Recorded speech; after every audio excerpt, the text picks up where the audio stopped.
Hello to all who watch this video. I'm bunmey. Today we have a theory of Izuku, so get your popcorn ready. This is about to begin. What if Izuku had been betrayed by his mother and girlfriend? A brave policeman. Part 1. If we were to ask the people of yesteryear, what would today's humanity have been like? No one would have imagined that humans would develop extraordinary abilities. That today people have called quirk. In the beginning there was quite a big conflict, because people who were beginning to be born with those abilities. They were discriminated against as weirdos, because it was not normal for people to have powers. Eventually, the population accepted that it was a good evolutionary change that benefited humanity. And after several years, the next generations were always born with this ability or this gift called quirk. So much so that, if we focus only on Japan, 80% have a gift. And 20% do not. Although that minority percentage only refers to the elderly, because they are from an earlier generation where they were not born with a quirk. Currently there is a crime scene where a villain is on the run and is holding a girl hostage on his shoulders to prevent the heroes from attacking. Only one of the policemen acted on this situation.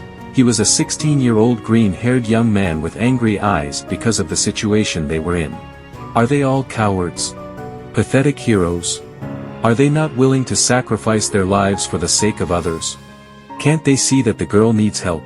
Izuku was yelling at them all as he kept chasing the villain and had a gun in his hand. He was pretty smart and knew that they wouldn't do anything to the girl, as that was the only reason why everyone wasn't doing anything. The villain was big, almost 6 feet tall, and it was easy to tell what his quirk was, as he had the appearance of a humanoid lion. Hold it right there, villain. Leave that girl alone. Izuku shouted at him as he kept chasing the villain to leave that girl alone. Izuku, although he didn't have the best physique, worked, but he was able to follow the villain. The villain had a smile on his face as he led the policeman to his own death. He led him to an alley where no one could see what would happen. It was there that the villain with the girl on his shoulders turned around. Wow, I have to admit, you are really brave. Or you're too stupid to see that you're in danger. The villain had no malicious smile. Then he turned to look at the girl on his shoulders. Stop pretending, Lubu, drop that childish look and let's kill this cop. To the green-haired policeman's surprise, the girl on his shoulders somersaulted and fell to the ground. Then her body started to shudder and slowly began to grow until she appeared as a 3-meter humanoid chameleon. Hee hee. He put on a wicked grin. Wow, little guy, you're really surprised, aren't you? Izuku, he had an expression of disbelief on his face. You bastards. Tricked me. But why would you go to the trouble of doing that? Actually, it wasn't hard to do, because it was a joint job with some corrupt cops who warned us that there was an idiot who pretended to be a hero whenever he got the chance. So apart from getting money, we were tasked to kill you. Don't you find this life unfair? Hee hee, and don't answer, as I really don't care about your opinion. It doesn't matter if you cheated me, you are all under arrest. If you don't surrender I will shoot you. Izuku warned as he had his gun raised ready to shoot. The two villains looked at each other and started laughing. Ha ha ha. You little idiot, do you really think you're going to hurt us with that gun? The villain in the form of a chameleon, named Lubu, was the first to run at high speed and was running on all fours. Izuku had to circle to the right side to avoid a swipe from the chameleon.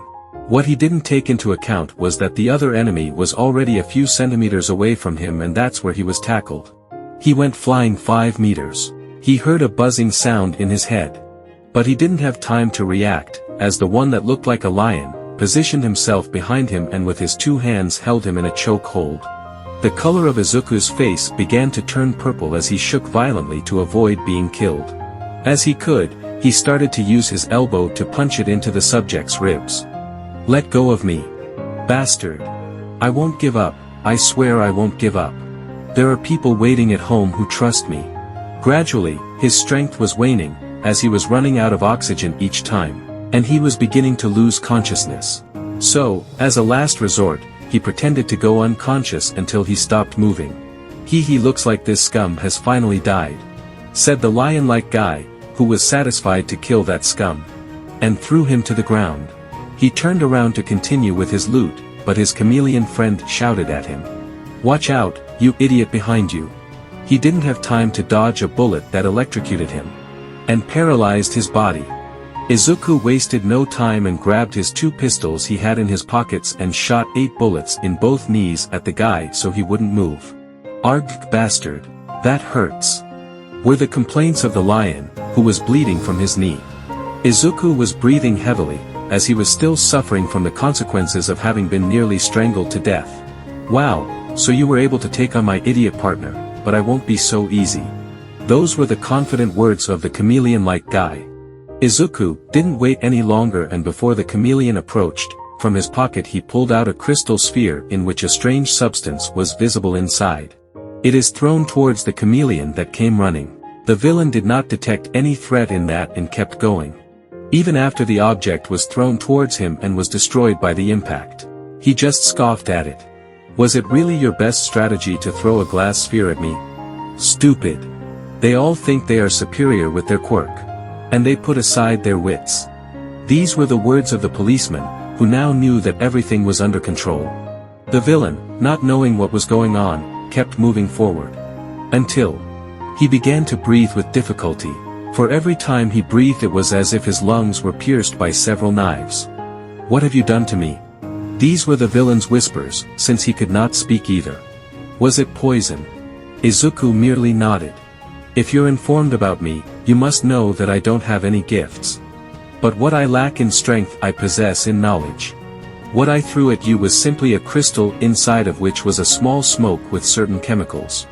The chemical, although it does not affect humans per se, this chemical does affect humans who have animal quirk. At first you will feel your lungs hurt when you breathe. Then your throat will be so dry that you will not be able to speak. Then your eyes will gradually lose their light and you will be blind almost forever. And finally, your heartbeat will begin to slow down until it gradually loses strength and you will faint." As he finished his words, the villain himself lay on the ground unconscious. It was then that patrols and several heroes came to the site. Izuku made an annoyed face and shouted at him, "Why did you guys just come? I almost lost my damn life because you guys sold me out to those assholes." This villain confessed that some of you worked with him. "So I'll report him to the major to fire all of you." Izuku walked to a car that belonged to him. He got into the car, used his keys to start the engine and went straight to the police station to speak directly to his boss. After about 15 minutes he arrived at the police station. He turned off the car and went straight to his boss's office. "Knock knock. Come in," was the answer of the person inside. Izuku entered, still with annoyance on his face for what happened. "Boss, I demand that you fire the group of policemen and fine the heroes who were present today. Because most of them did not act to help the supposed civilian who was in danger. Besides the villains, they confessed to me that they had worked with some of them and that some of them were also corrupt. This must be made public so that they can be punished and all go to jail." His boss, who was a man of about 45 years old, looked at him carefully and then shook his head. "I'm sorry Izuku, but that's not going to be done. What the hell are you talking about? I almost died because of him. You're not going to do anything. Are you afraid of heroes?" "Izuku." The boss spoke to him seriously while looking at him, "Remember your position and remember that I'm your boss." Izuku kept quiet while squeezing his hand very tightly. It was always like that all his life. Those who had power could get away with it, while those who were helpless had to endure the cruelty of the world. "Well, if you're not going to do anything, I'll take this to the press." He started to leave and didn't want to listen to anything his boss was saying to keep him there. When he opened the door, he was stunned at what he saw, for there were more than 6 platoons of officers there. "What does this mean?" shouted Izuku in amazement and annoyance, as he didn't know why there were so many officers there. "You are under arrest Izuku Midoriya for working with the villains and endangering several civilians." "This is bullshit, this is all nonsense. Why are they saying so many stupid things that they know are not true?" He didn't say anything else as all the officers rushed at him and handcuffed him so that he wouldn't move. Izuku was really upset. He is against the floor and handcuffed. His hateful look was directed at his boss. "What does this mean, boss? Are you really going to lock me up and put me in jail for something I didn't do?" The boss looked at the boy with disinterest. "I give you 2 options. The first is to put you in jail and spend the rest of your life there rotting and regretting that you were an idiot. And the second is that I fire you from being a cop. You leave and never talk about any of this to anyone again." Izuku gritted his teeth in pure fury, but there was nothing he could do, there were too many people there. And everyone had gifts but him, so it was a futile fight. He nodded his head. Without further ado, they ripped the badge off his shirt. And 2 of the officers who were there escorted him out. And they threw him into the street as if he was a dirty dog that deserved to be in the street. They also confiscated his weapons as well as his car, leaving him with nothing. He gave a sigh of annoyance. This is how things are going to end up. My life really sucks. Then he thought of his dear mother, who had always supported him, so he decided to visit her. Well, since he worked as a policeman, he went to an apartment where he lived with his girlfriend. Izuku walked at a slow pace, as he did not want to get tired. In about 2 hours he arrived at his mother's house. He knocked on the door and no one answered.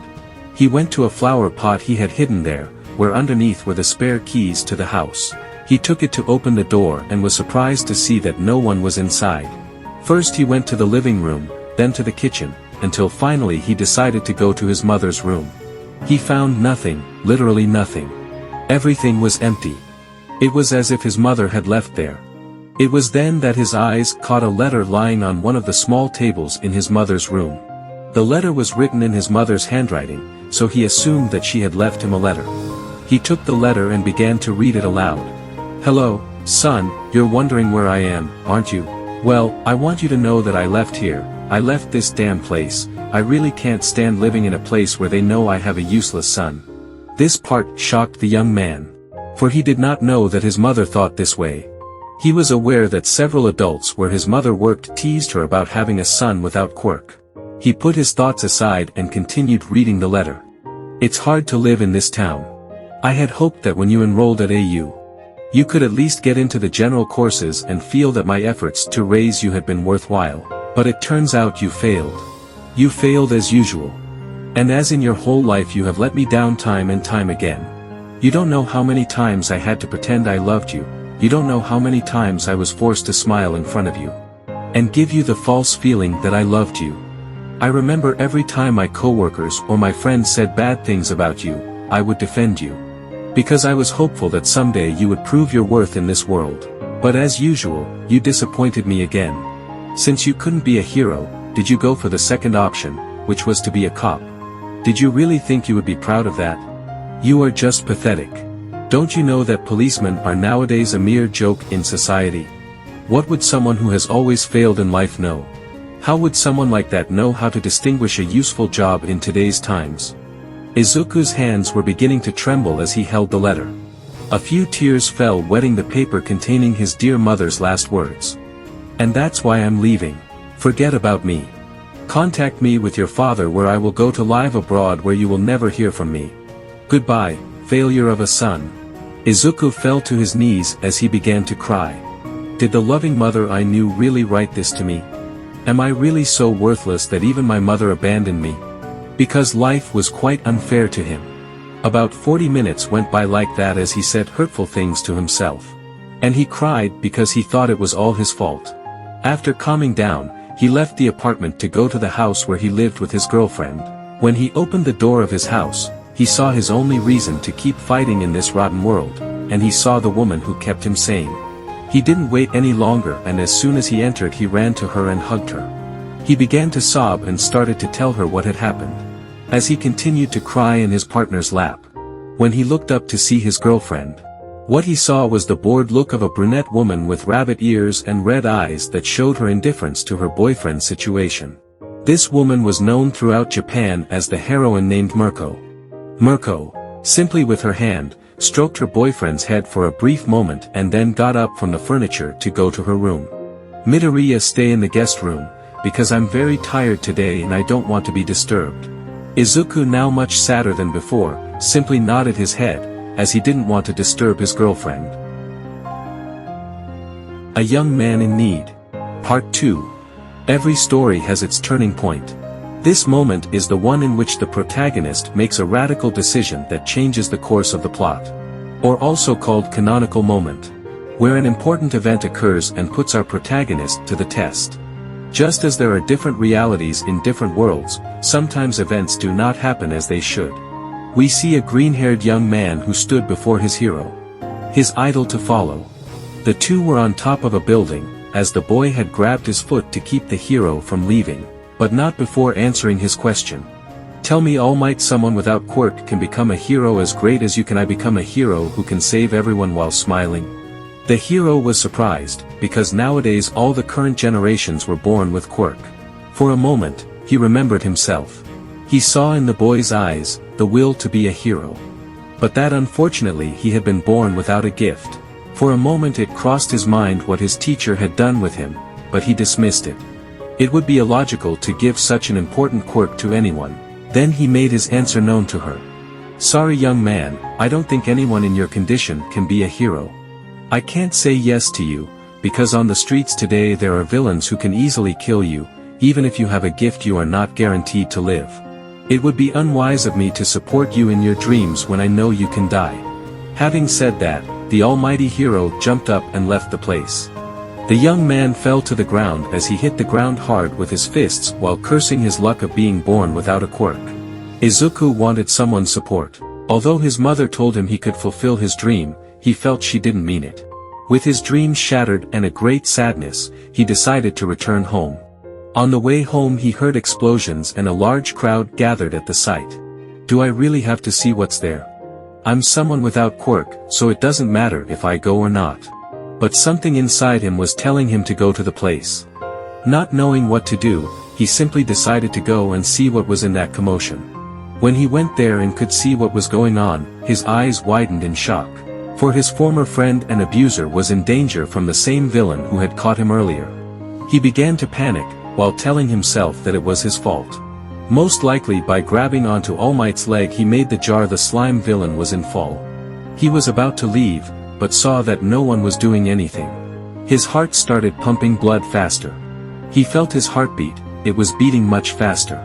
Something was telling him to go rescue him, but his brain was telling him he didn't have to. That's when she saw the frightened eyes of her bully.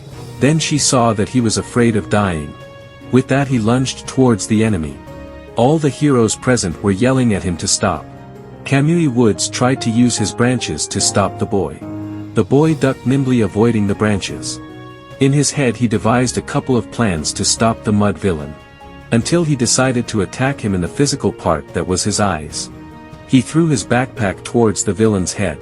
And from his pocket he pulled out a knife. And with great aim and with all the strength he could, he threw it at the villain's eye. "Arg!" cried the villain in pain. He quickly reached over and stuck his hands inside the villain's slimy body as he pulled his old friend out of there.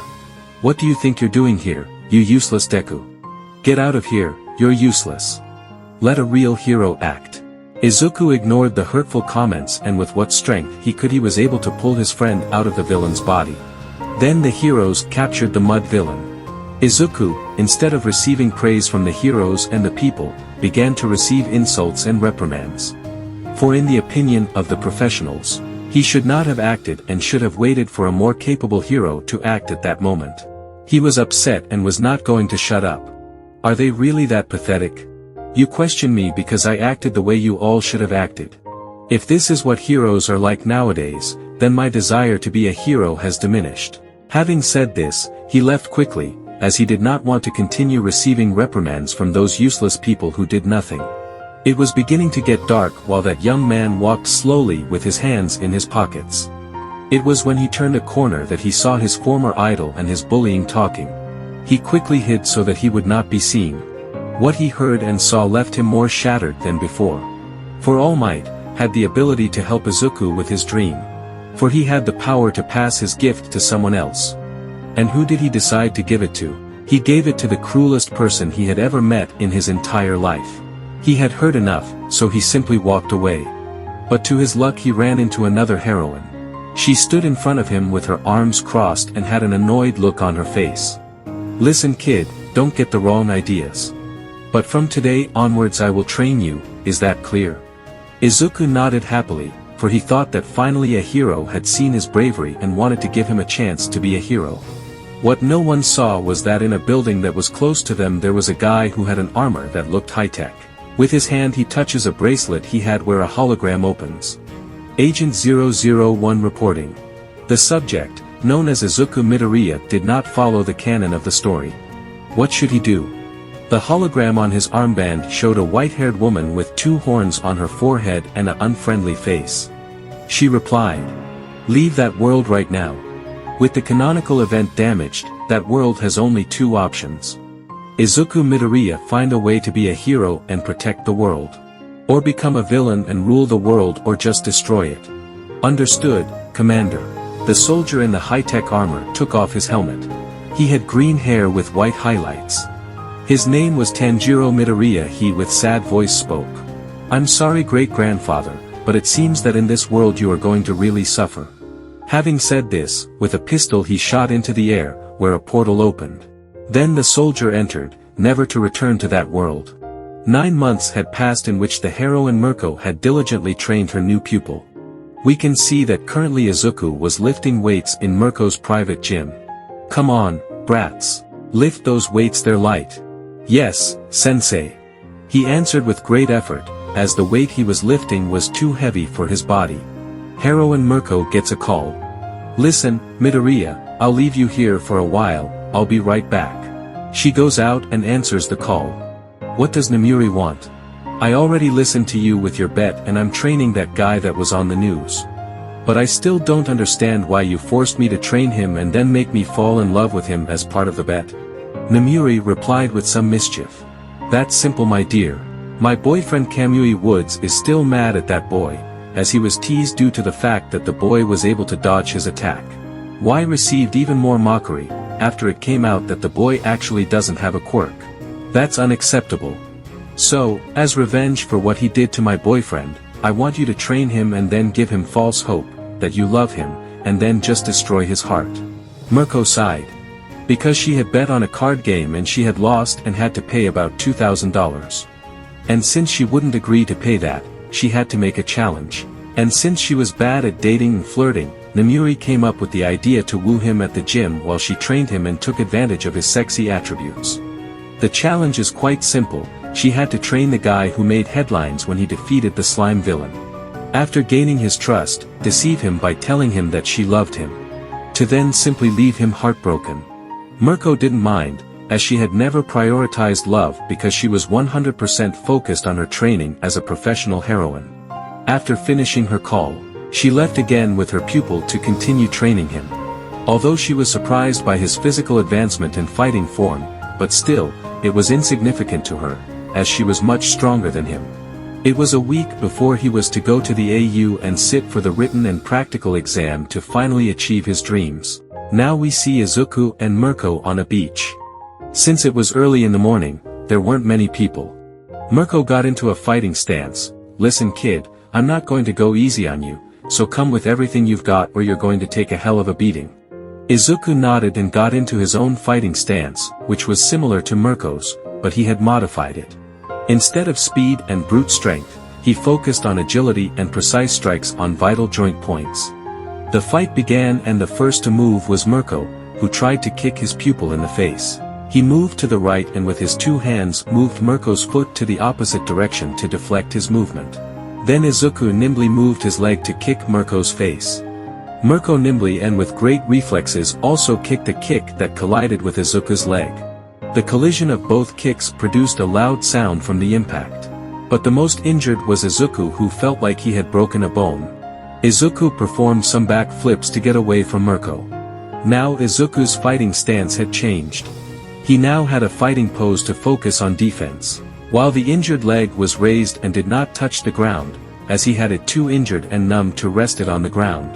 Mirko showed no mercy and pounced on Izuku again. This time, Mirko focused on the melee. Every blow he landed was with the intention of shattering the boy's body. Izuku landed some blows. Others he deflected with the palm of his wrist to avoid serious damage. The fight went on for about 10 minutes, until Izuku could take no more and collapsed on the ground. She looked at him with a disappointed face, for she thought she had wasted all these months teaching a useless man. But she had to meet her challenge and now she had to be affectionate with him so that he would fall in love with her. Which would not be very difficult, since in all his life he had never received affection from the female sex, so it would be very easy for her to make him fall in love with her. And so it happened in less than a week, she already had him in her hands.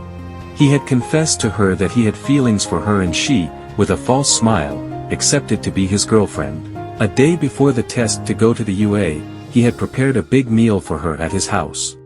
Mirko had to confess that it was a delicious meal. Besides, the guy was so considerate that he gave her a massage, because as a heroine active all day long, her body always came home with a tense body. She put on a big smile thinking that it wouldn't be so bad to have a boyfriend like Izuku. And she gradually grew fond of him. Broken Dreams and a Hurting Heart. Part 3. Izuku Midoriya. She was heading happily to hero school. His week had been great. Because he was currently dating a top heroine Mirko. Although he had feelings for her, he didn't think she felt the same way about him. But when he started to pick up on her little hints, he confessed, and happily she accepted. It had only been a few days since he had started dating her, and they had barely dated. So, as a gesture to show his love, the day before he had prepared a romantic dinner for her, and they had had a great time. He could even see the heroine genuinely smile, and that made his heart happy. He was distracted in his thoughts until he stumbled over something. People watching him closely thought he was going to fall. But he showed his great agility, somersaulted, and landed on his feet on the ground and continued walking as if nothing had happened. That left everyone who was there surprised. Especially the two girls who were there. One was a brunette named Ochako Uraraka, and the other was a girl dressed in rocker style named Jiro Kyoka. What caught the rocker girl's attention the most was to see the green-haired boy had a black flute around his waist. She wondered if the boy knew how to play the flute or if it was just an ornament. She was passionate about music, so she could not remain in doubt, so with a firm step she approached the boy until she touched his shoulder. Izuku turned her gaze and found a somewhat pretty girl with purple hair and a slightly red face. "Huh? Hello, who are you?" It was the simple question our protagonist asked. The girl was silent for a while, because her nerves prevented her from speaking until she plucked up her courage and said, "My name is Jiro Kyoka, and I wanted to ask you if you knew how to play the flute you carry with you." Izuku put on a shy look and nodded his head. "Of course I know how to play this flute a little. I found it not long ago in an antique store and bought it because it was cheap. By the way, my name is Izuku Midoriya, and it's a pleasure to meet you, Jiro Kyoka." As I said this, I had my hand outstretched to greet her. She, although a little shy at first, also returns the gesture and they shake hands. Then the two of them walk together to enter the AU. As they were on their way, she asked him, "Could you play a little for me?" Izuku pondered the request for a while and then simply reached for the flute on his belt and prepared to play. "It hasn't been long since I started learning to play this flute, so I don't think I'm very good at it." Izuku began to play the flute.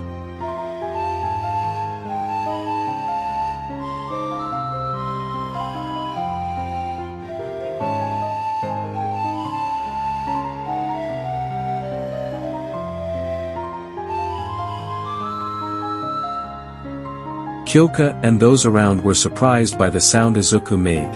Although the music itself was beautiful, with a soft rhythm, it conveyed a haunting feeling full of anger hidden from a great sadness.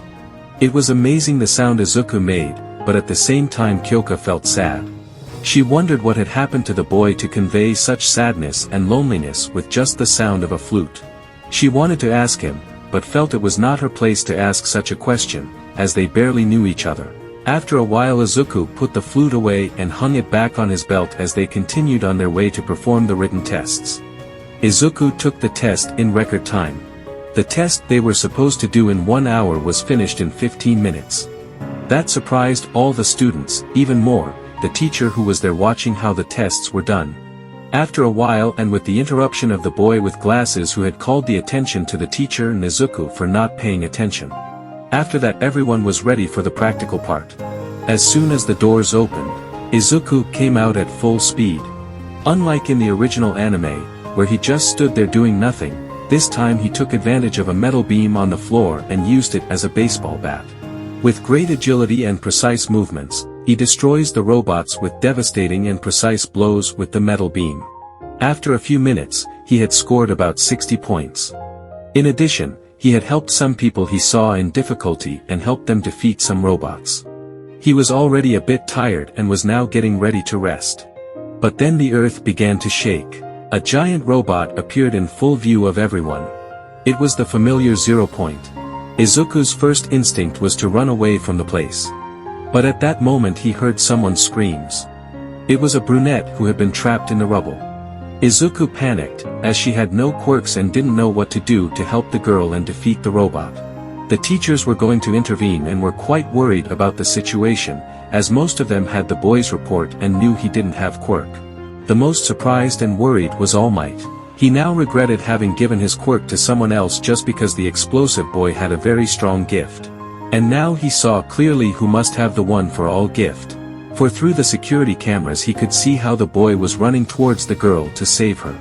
Izuku was running at high speed and thinking of a plan to defeat that robot. His winning percentage was less than 5%. His main priority was to save the girl. He approached the trapped girl and spoke to her with concern.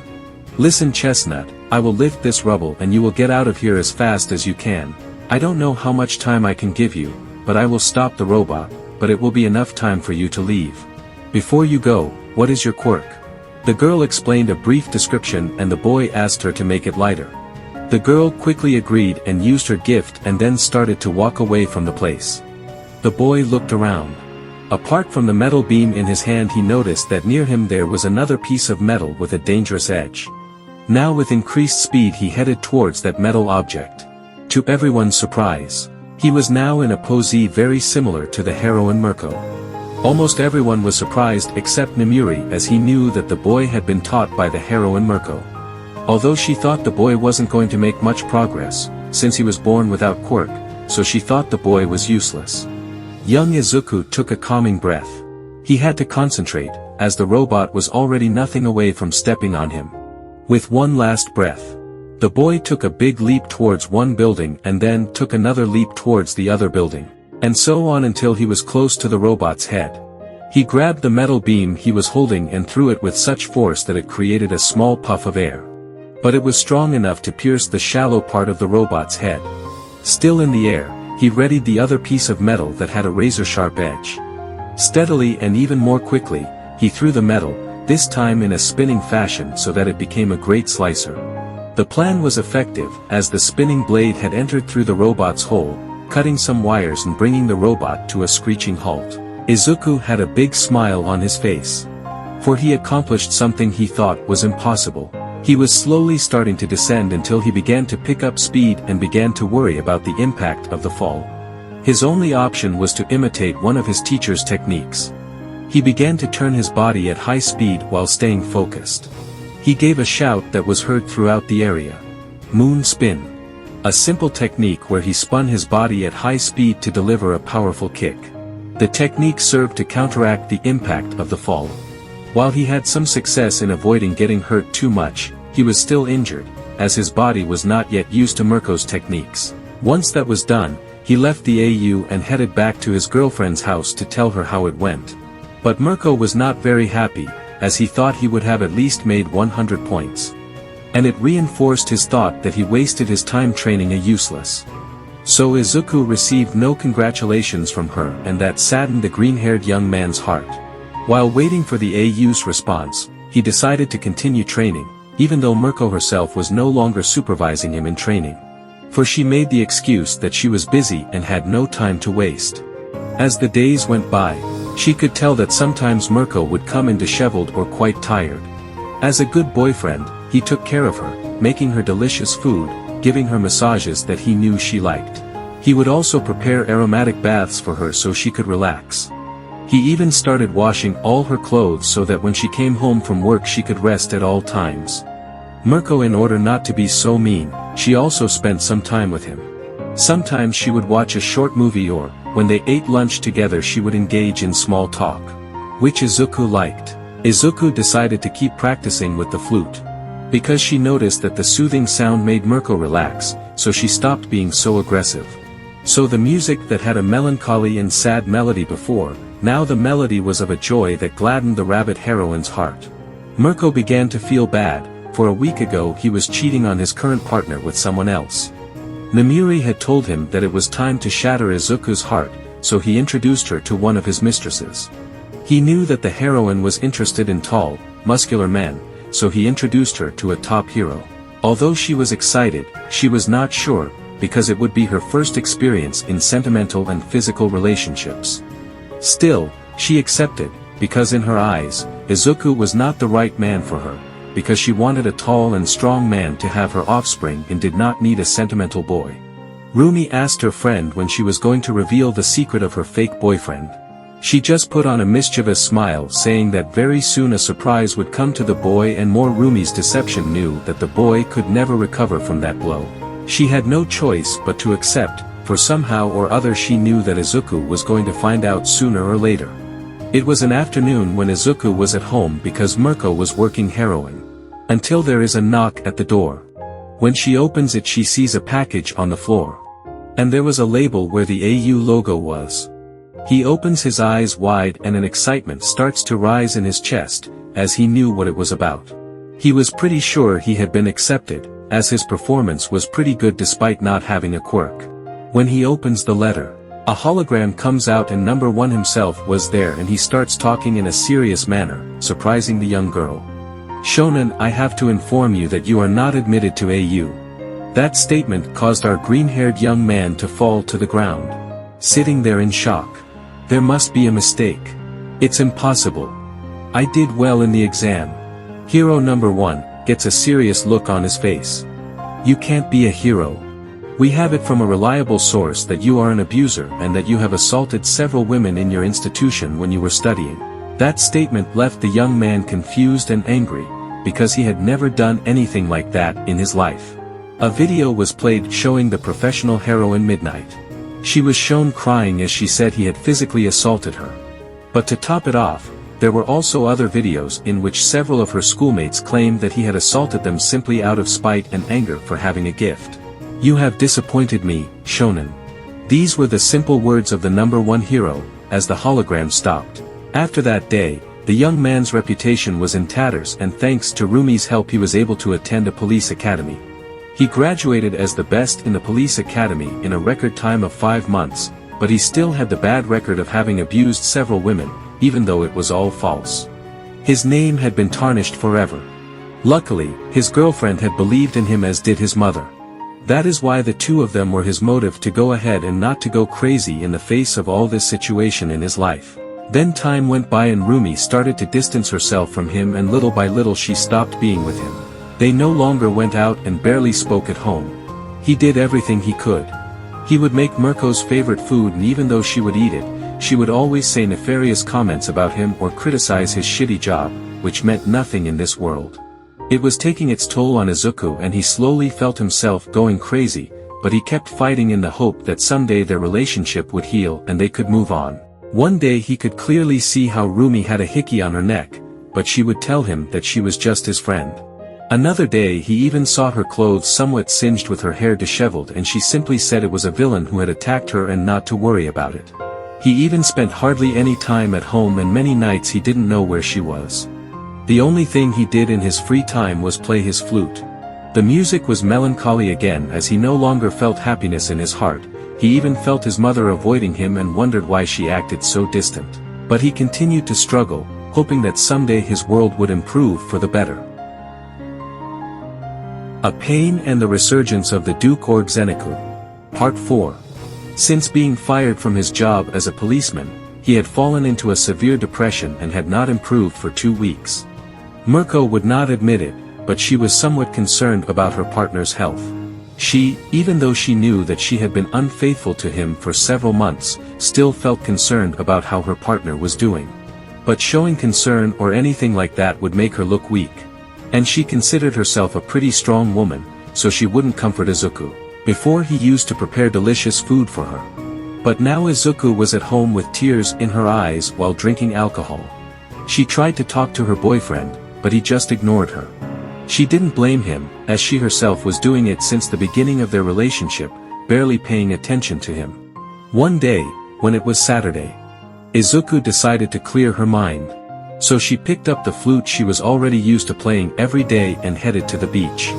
Today he left without saying goodbye to her. And Mirko watched him leave. She wanted to say something to him, to say hello or goodbye and wish him a good day, but her pride wouldn't let her. She walked at a slow pace as she watched the sky begin to darken.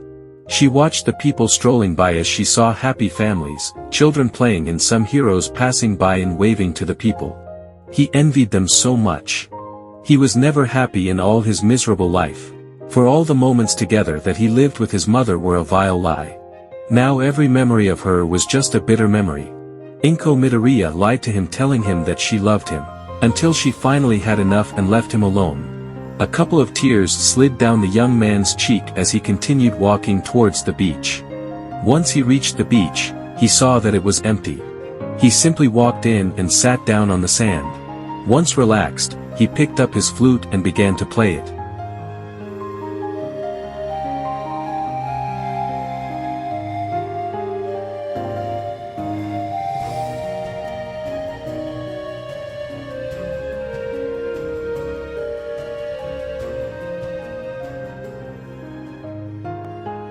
A sound that, although beautiful, was disturbing and showed everything that our protagonist was feeling at that moment of his life. "Is that you, Midoriya?" Izuku heard that voice and it sounded familiar. When he looked back, he saw the same girl he had met at the AU entrance exam. "Hello Jiro-san, what brings you to this lonely place?" She didn't answer, she simply looked at that boy who once had at least a minimal smile and his eyes reflected the excitement of being a hero. Now he had a sad face that reflected that he didn't want to live anymore. The woman's heroic impulses made her approach him and give him a warm hug. "Tell me Midoriya, something happened to you, didn't it?" Izuku for a moment, wanted to pull away from the hug, but then he wondered when was the last time someone gave him a hug. Well, now that he remembered, his mother never gave him a hug after he was diagnosed as a person without quirk. And his current girlfriend barely had any physical contact with her. She never gave him a kiss. She never hugged him. They never held hands when they walked together. Just remembering it made his heart ache even more. Slowly, the tears he always held back began to flow. "I can't take it anymore, Jiro. Everyone has been so cruel to me. Everyone is cruel. And if you knew about me, you'd probably leave me alone too." "I won't, believe me. Remember, we're friends, aren't we? I know we haven't spent much time together and we barely know each other, but I feel like you're a good person. I'm a fucking quirk less. Are you happy? I'm a fucking parasite in this society. Someone destined to live in suffering and live forever in loneliness." Jiro, for a moment she was stunned by the information. Since it was practically impossible for young people today to be born without some quirk. Then she realized that the young man's life must have been very difficult. With gentle hand movements, she stroked the boy's green hair to calm him down and let him know that she was by his side. It took about 3 minutes before he calmed down. "Do you want me to tell you about my life?" was the question Izuku asked Jiro. Still in his arms, she sketched a big smile. "Trust me, tell me everything and I'll see what I can do for you." Izuku just shook his head. "Don't get your hopes up, I don't think anyone can do anything for my pathetic life, but I'll still tell you my story. The story of a useless man." It was there that Izuku told his story. He told that in the beginning he was happy and had many friends. But everything changed when they went to the hospital and told her that she had no gift. From then on his life was turned upside down, as all his friends moved away and his mother's friends were now bothering her. So, she lived her whole life as an outcast in this society. No one helped him. No one took pity on him. He told her that one day he was with the #1 hero. He just shattered his dreams of being a hero as if he was a plague on this world. He told her that after that he became depressed, but luckily a hero, or rather a heroine, gave him a hand so that he could become a hero. So she trained him. After months of training he went to present himself for enrollment at the UA. He performed very well, got an excellent grade in the written exam and excelled in the practical exam. But for some strange reason, the heroine Midnight had given a false report that he had physically assaulted her. She was also shown a bunch of videos of high school classmates, in which she herself confessed that the boy had assaulted them simply out of spite, because they had a quirk and he did not. Kyoka simply tells him. That was all false, wasn't it? More tears flowed from the young man, but he nodded his head. It was all false, but no one believed me for the simple fact that I wasn't born with a quirk in this world. But with the help and support of my mother and the heroine who had trained me, I entered the police academy. I excelled in every aspect: intelligence, strength, dexterity, cunning. In all aspects I excelled. So I graduated in a few months. One day I faced two villains, one with quirk of the chameleon and the other with quirk of the lion. I defeated them, but what did I get? Threats and taunts from my teammates. They gave me two options: if they didn't fire me, then they were going to take me to jail with false accusations. That surprised the aspiring hero girl, as she didn't expect the boy to have such bad luck in this life. After that I went to my mother's house, since I hadn't talked to her for a long time, or to be more precise, she gave many excuses not to talk to me. And what do you think I saw there? I went to my mother's house, and what I found was a goodbye note. Or rather I would say it was a note rejecting me as her son. It told me how disappointed she was in me. She practically blamed me for all her misfortune. I don't blame her though. I always thought she loved me just the way I was. But it was all false, it was all a damn lie.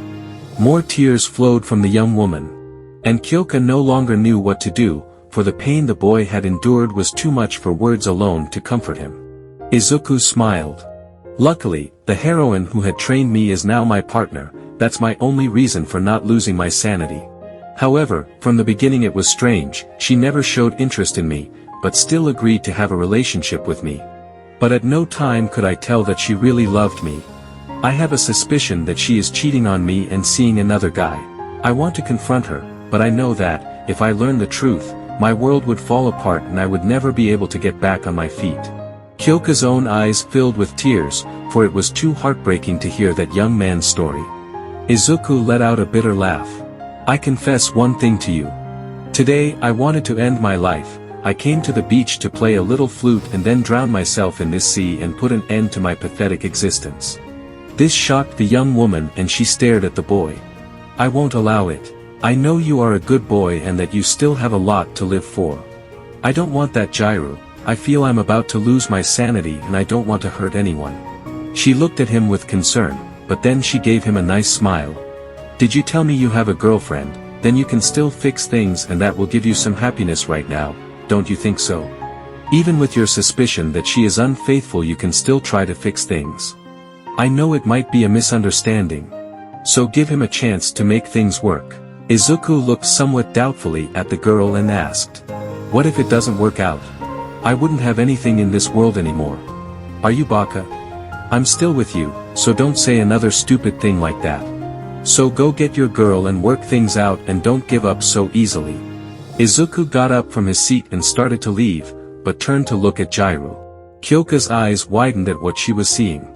For what her eyes were seeing was Izuku smiling widely. A smile she hadn't given in many years.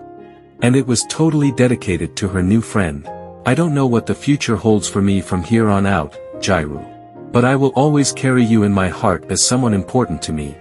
With those simple words, but which left a great impression on the rocker, the young man set out to return home with the determination to make things right with his girlfriend.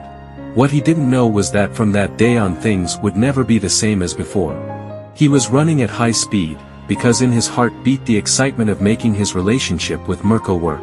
Within minutes he visualized the house where he lived with his girlfriend.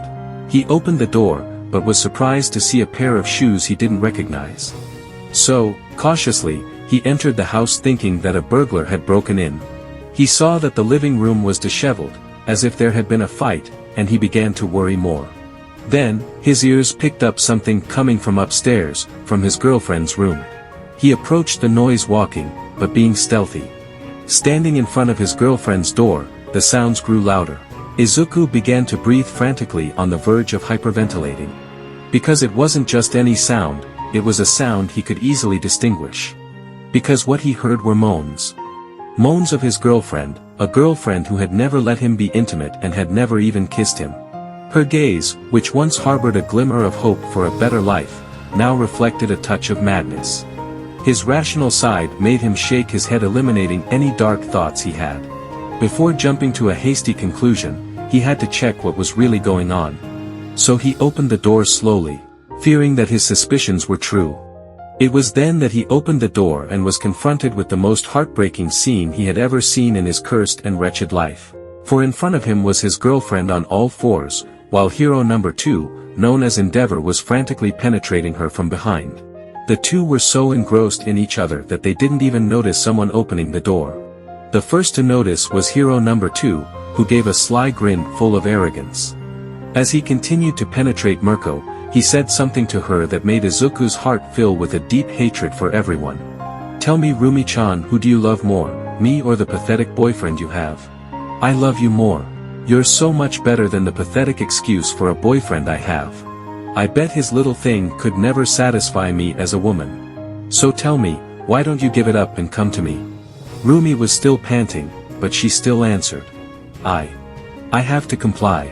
Fulfill a stupid bet. Then. After that I'll quit to go with you. Hero number 2 started laughing like crazy as he continued to penetrate her non-stop. Izuku's breathing was uncontrolled. Her teeth were clenched tightly. Because she couldn't stand her miserable life. His whole life had been one big lie. His mother, who had brought him into the world, had gone away to leave him alone. His girlfriend had simply been with him on a bet. Was he worthless to this world? Many dark thoughts went through his head. Thoughts of destroying everyone. Thoughts of killing the people in front of him. Thoughts of destroying his parents. But before all those thoughts he simply cried.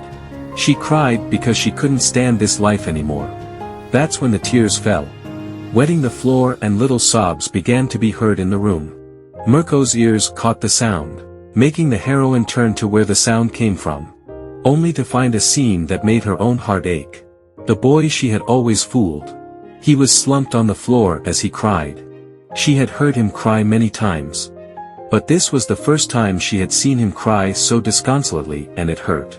This time, the one who provoked those tears was herself. With a nimble kick she pushed Endeavor away from her. Still bare-bodied she approached the boy she had hurt. "Izu, this I can explain." This cheap excuse did the opposite. It caused the hatred Izuku felt to be directed only towards her. "How the fuck do you explain this? Are you lying to me that this is a one-time thing? Do you really think I'm so pathetic to believe that shit? I loved you more than anyone else in this rotten world. I thought you were unique and different. I thought people were wrong when they criticized you and said bad things about you. Because in my eyes you were the coolest heroine in the world. Besides, you were the girl I had fallen in love with. So many times I held back from hugging you, from kissing you, or spending intimate time in bed. I thought I had to prove my worth to be worthy of spending beautiful moments with you. But now I find out that it was all a damn lie." Mirko's tears came to his eyes. "It's not true, it's not a lie. I really started to feel something for you. Please, you have to believe me, I'm serious, I really love you." Mirko wanted to approach the boy she loved to hug and comfort him and solve this somehow. But the boy looked at her angrily. And in one swift movement, with his hand he hit a joint in Mirko's leg to prevent him from moving any further. He stood still with tears in his eyes and spoke to him. "This world is dead to me. You are dead to me. Hee hee. Ha ha ha, I have been such a fool all my life. The world has made it so clear to me. If I can't be a hero, then I'll be the cruelest and most ruthless villain in this world." The rabbit heroine's eyes widened as more tears came out of her eyes. "No, Izu, please react. You're not thinking clearly. I can recommend AU to you. I can train you and make you strong to fulfill your dreams. But please don't go." Izuku didn't want to listen anymore and turned away. But an idiot, hero number 2, wasn't going to let the boy leave in peace. "Well, since the fun is over, I guess I'll be going. Well, I don't want to be with that used thing anymore. Why don't you stay, kid, and enjoy that? Well, it's of no value to me anymore." This comment affected the heroine, for she thought she had a special connection with that hero. Now she saw how stupid she had been to give her body and her heart to someone who wasn't worth it. Izuku continued his walk and completely ignored the hero, which he didn't like at all, and went on the attack. Izuku, with a spinning kick, turned around and impacted it on the hero's face. To be more precise, he hit him in a specific part of the neck, leaving the hero's whole body numb from the waist down, rendering him immobile. "Dare to come near me again and I swear the next blow will cripple you for the rest of your life." With that threat made, he left without looking back and did not listen to the pleas and entreaties his ex-girlfriend was making. Izuku heads to the same beach. But this time along the way he was playing his flute and everyone was listening to him. Today he planned to end his life, so why not give a free concert to everyone? After a few minutes he reached the beach and began to walk into the sea. Every step he took reminded him of something painful in his life. Are you really going to give up in this pathetic way? Are you really not going to seek revenge for everything they did to you? Izuku looked around, but saw nothing except the water around him. Don't you want to have the power to take revenge on everyone? Don't you want to destroy this world? Izuku, who had the sea water coming up to his neck, could only visualize something that was close to him. It was a strange mask of a wolf and it was floating. Take my mask and put it on. Only then will you know the true power of the world. You will no longer be Izuku. You will be a new being. Izuku wasted no time and took the mask and put it on his face. For a few seconds nothing happened until he started to scream in pain and agony and many memories came to his head. The eyes that were once green were now a shade of yellow. The sinister voice he heard before and his voice at the same time said, "Now we will be Zenaku." That young man began to come out of the water. And the wet clothes he was wearing began to change. Rather, his whole being began to change. Because now the one who was there was no longer human. He was something more powerful. It was Duke Org. He was Zenaku. Now, his whole being felt only hatred and anger towards humans. To him, they were all trash. Now, his flute, a great sword, he took it out of its stand to continue playing its melody.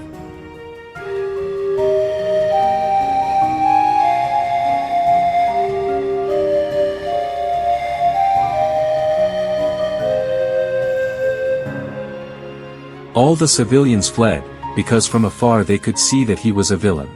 A hero who was in the area stood in front of him to confront him, as he wanted free fame.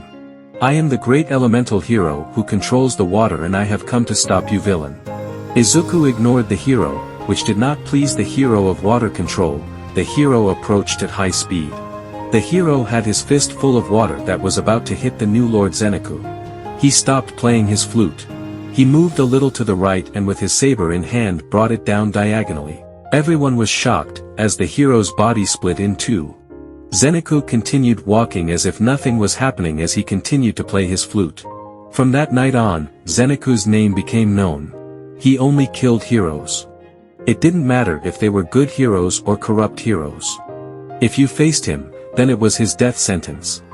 It had been about 1 year since this new villain made his presence known and Japan was totally terrified.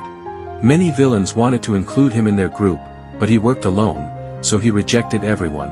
One day Zenaku was playing his flute while there was a full moon. He was at a high altitude, as he was sitting on a building over 50 stories high. But he hears footsteps approaching him at a slow pace. He nimbly grabs his saber and throws a slash into the air, shattering a large part of the place where the hero was standing. Luckily, the hero, or rather, the heroine, had been able to dodge the invisible slashes thrown towards her. Zenaku glared at her and spoke in a threatening voice, "What have you come for, human? If you have come to confront me, leave. Today I don't feel like killing anyone." Mr. Org looked at the moon again and continued playing his flute. The girl we can now see through the moonbeams was known as the heroine Earphone. She quietly approached him and sat down next to him. "How are you feeling tonight, Zenaku, or should I call you Izuku Midoriya?" Zenaku stopped playing the flute and looked sternly at the young woman. "Watch your tongue or it will be the last thing you say." After a slight tension in the atmosphere, he continued playing his melody. "From what I see and from what you've done, I'm saying that things with your girlfriend didn't work out, did they?" He ignores her, but a slight grunt was heard.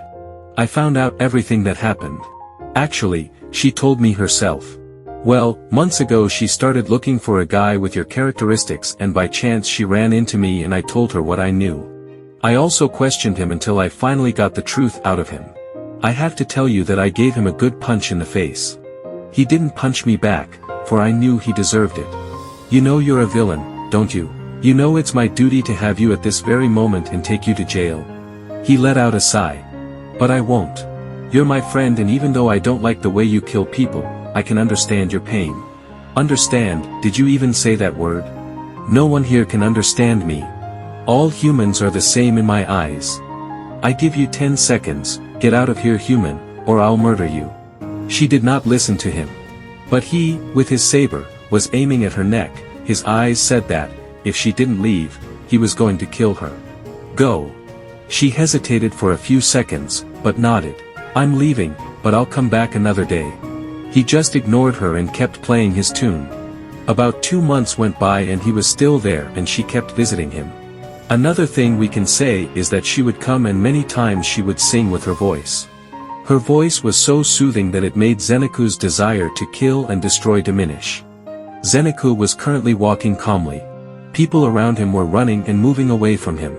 He didn't care, and every time a hero would appear and act brave, he would simply end his life. That is until 2 figures crashed to the ground in front of him. They were 2 of the people he hated the most. One of them was All Might and the other was Katsuki Bakugo. "We've come to stop you." They were the words of the number 1 hero. Zenaku didn't say anything, but his look clearly said that today those 2 jerks were going to die. At high speed, the 3 disappeared in flashes. 2 of yellow and 1 of dark purple. It lasted 3 minutes, until when they stopped, Zenaku was intact. But hero number 1 and his ward were quite wounded.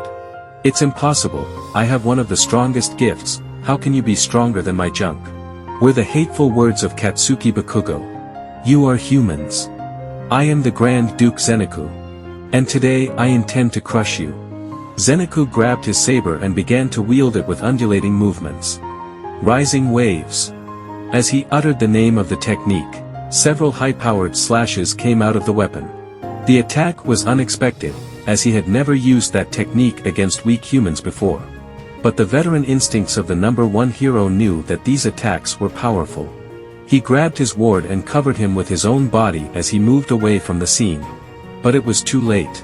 When the smoke screen of Zenaku's attack vanished, a scene could be seen that terrified them all. Arg! It was the cry of hero number 1. For he received several deep cuts on his back. But the most serious injury was that he had lost his 2 legs. Katsuki is shocked, he was also injured, and in the course of the technique he had lost his right arm. Zenaku began to approach, but with his saber he repelled 15 bullets that a hero had fired at him. Then he disappeared in a purple flash, while the heroine and lady wanted to crush him to finish him off. Zenaku could look around and there were at least 150 heroes. He could also see that there were several robots around him flanking him with several machine guns. Zenaku with his yellow eyes that only reflected hatred looked at each of his enemies, until his gaze crossed with the person he hated the most. He saw Mirko. And that infuriated him even more. He used his saber and began to play the melody again. Many of the people present had already heard it, but only 2 had heard it and knew who also always played that song. Mirko had several tears. He had heard about this new villain and wanted to find him, because he played a similar melody to the person he loved and had disappeared. But now that he saw him in person, he knew who he was. Because the melody was very similar to the one he played. As if that wasn't enough, that villain who had seen all the heroes, when he noticed her, looked at her with even more hatred. In a whisper he called her name. "Izu, what have I turned you into? Attack!" It was the order of the number 1 hero, who was still on the ground, suffering from his wound. With that they all went on the attack. Zenaku grabbed his weapon and made undulating movements, but this time he was moving at a faster speed. And he shouted, "Rising waves!" Unlike the attack he had done before, this one had its 60% power charged. 50 heroes were killed. 20 were seriously wounded.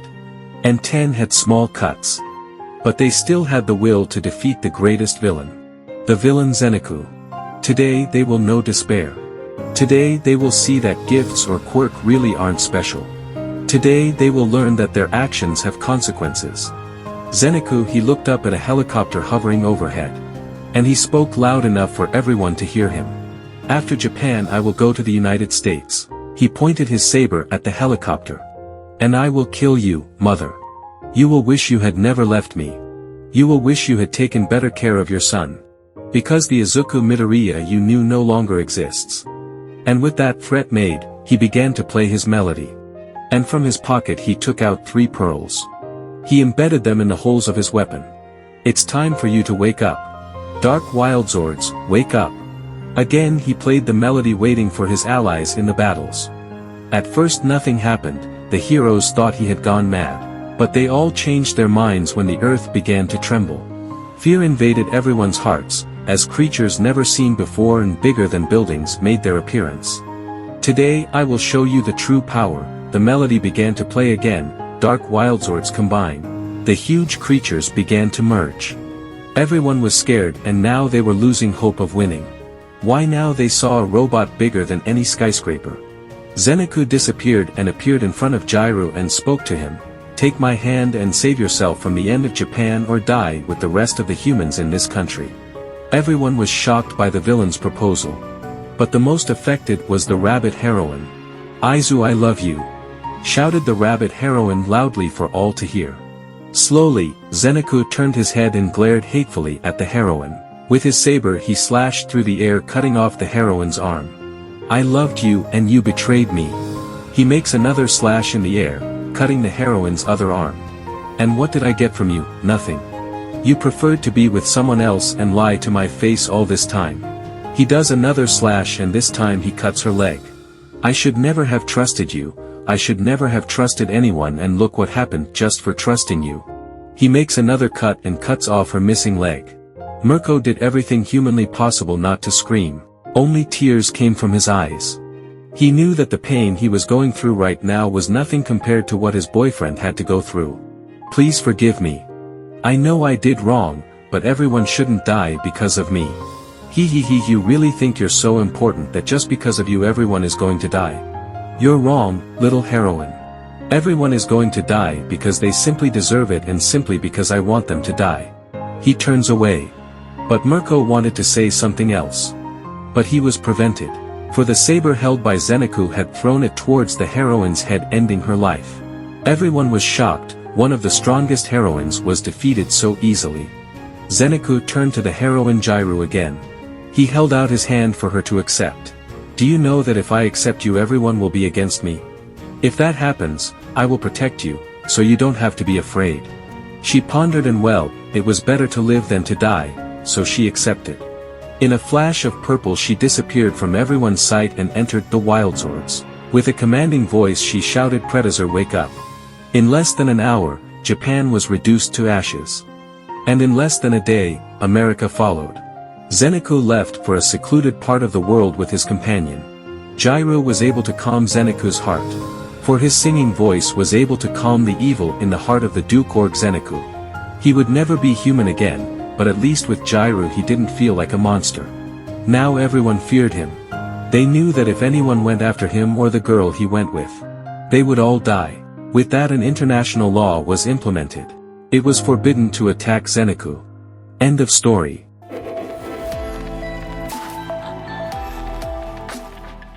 Today's question, do you want more stories with the character Zenaku? Every Sunday I will take some time to read the comments. I have read several supportive comments. To all of them I thank you. Don't forget that your like and subscription support my YouTube channel a lot. I am thinking of uploading stories that are not mine. Obviously I will put whose theory it is. That way I will have time to do my stories. But I'm not sure about that idea.